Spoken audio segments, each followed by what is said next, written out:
I received the Boba Fett Nerf EE3 blaster rifle, so let's take a look. This is Exasperated Nerd Explains. See, it's got kind of a fancy package with the helmet on the front and on the back. You have Boba Fett written in the Star Wars language.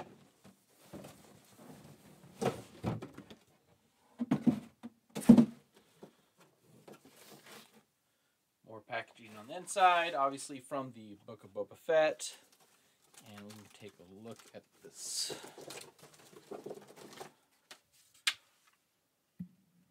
Obviously modeled after his EE3 blast rifle, but not modeled after the colors, just Boba Fett's colors based on his armor.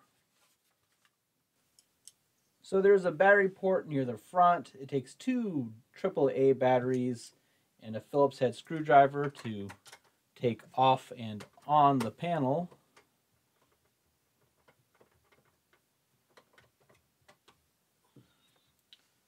It fires out of these little four cartridge cylinders. There are 3 and 12 darts.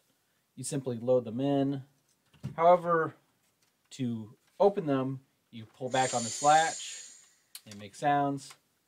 And you can just shove it in. And you don't have to load it a specific way. It'll correct automatically. To charge it, pull this back, and then fire. The scope also lights up with this knob here, but it is honestly pretty useless. I mean, it's divided with 2 pieces of plastic, but you can't actually look through it very well, especially since it's designed for a long eye relief. Everything looks kind of refracted and goofy if you're aiming at something, which is unfortunate because this is exceedingly worse than, say, the Eagle Eye, which I had as a kid, I don't know, 20-something years ago. It's got some nice detail on the wood here, grain, with some black. Then other parts of it just seem a little weird and kind of janky. I mentioned the scope's annoying. Also, it is annoying that there's not a positive release on to load it. I would prefer if there was some positive to pop it out. You can grab here, kind of, where there's this little gap to do it. But really, the best way probably seems to be kind of to flick it out. Not ideal, but as you can hear the sound effects.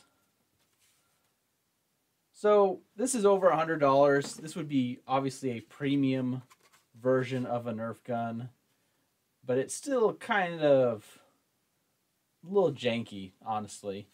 I mean, these don't really move or do anything else. There's no more adjustments. The only real thing is the knob on the scope, which is pretty worthless. I mean, it'd be better if you could at least see through it properly and aim really well, but everything winds up kind of blurred. But let's show how it shoots. I've got a target set up at about 20 feet.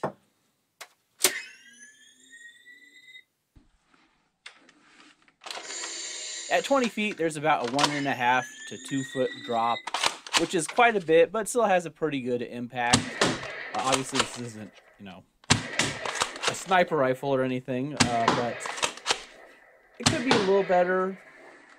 I feel like the charging is a little awkward, but if you do have it to your shoulder, it's not too bad to just kind of rapid fire to get off those 4 shots.